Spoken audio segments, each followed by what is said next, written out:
think there's always room for improvement in the MGA model. Okay, I think MGAs, in terms of their relationship with distribution and their brokers, I think the next step is actually looking at using technology and APIs to actually connect their back office to the MGAs. That's the next improvement, I think, in terms of cementing that as a relationship.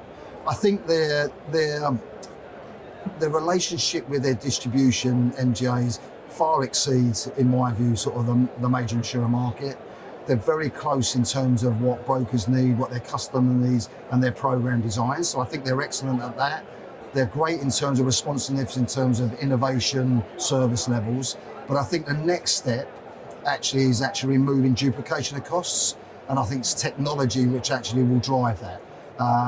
Some members are already having those conversations, but the ability to take out that back office processing or duplicate rekeying, I think is absolutely critical.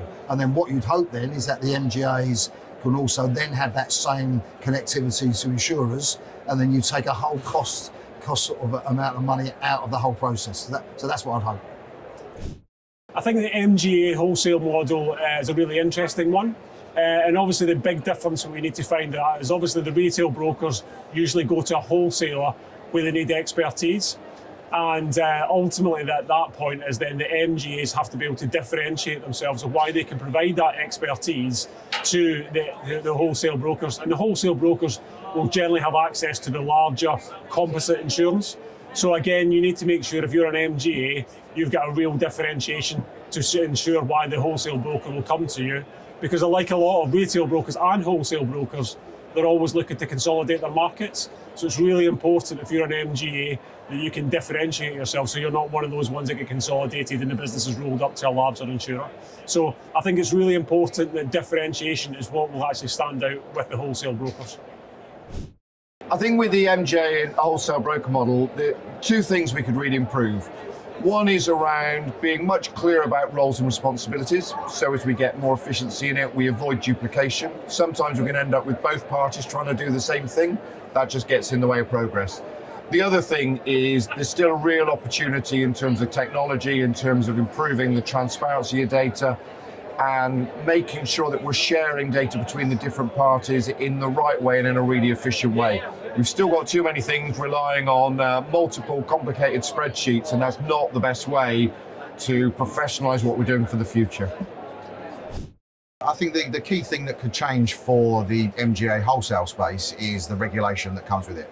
The regulator does a fantastic job with retail brokers, insurers are well regulated, but I think if there was a specific regulatory regime or framework for wholesale MGA intermediaries, that would benefit the industry.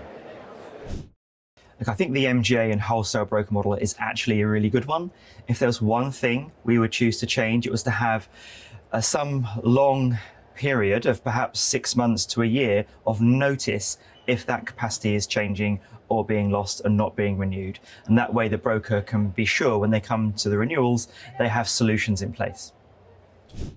I think the key thing for any MGA is capacity. So I think it's inherent in what we do is try to bring good quality capacity to the market, develop longer relationships, and that gives us a good kind of base to produce some excellent products for our partners, but also demonstrates our skill set in terms of making the right returns for our MGA, for our capacity as well. Yeah. Dealing with MGAs, and there's also on the MGA front a lot of experience in terms of capabilities, and I think we probably need to introduce some sort of common standard for the way the MGA model works, so that we can provide a singular level of support and we can provide a singular level of regulation, and it's easier for everybody. And I think the second point is that the end-to-end data is the end-to-end data piece. So you have the MGAs at the front end producing all these amazing data points about their products, about their customers, and there is a disconnect about that information getting back to the carriers so that they can use it in a way to improve things. And so I think we need to address that in some shape or form.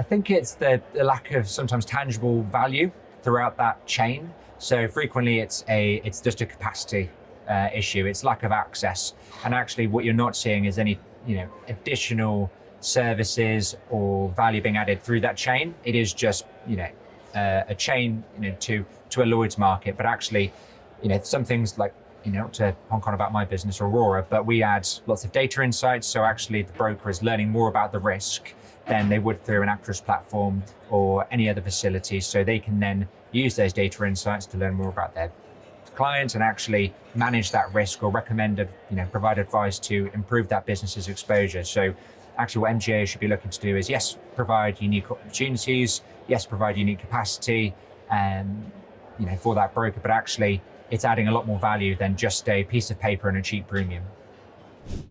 More than an interesting question. I think post-pandemic, the MGA market has grown immensely in its popularity. Some of that could well be down to underwriting appetite of the normal carrier market, but actually I think that's to do with the specialism and the added value that an MGA brings to a distribution audience. So I think that has been the landmark change for me in the last couple of years.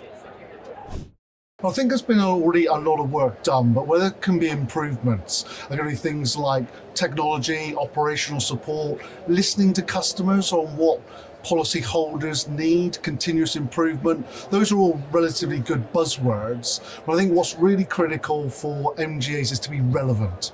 What is their reason to be in existence? Why do customers want to use them other than the different platforms? Because there's various different others that are out there. I think being relevant is really critical. So what's their USP? Is it their service? Is it their product offering? Is it their pricing? What is it that makes them special in the marketplace? And that's what MGAs need to continually focus on to make sure that they're relevant for their customers. And we support that. I've been quite passionate over the last probably 12 months about accountability around claims, performance and service.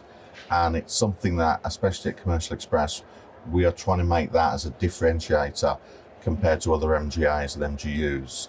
And I really do believe that, working with the right TPA and having the backing from the capacity, we can make something that actually is impactful, both broker and policyholder.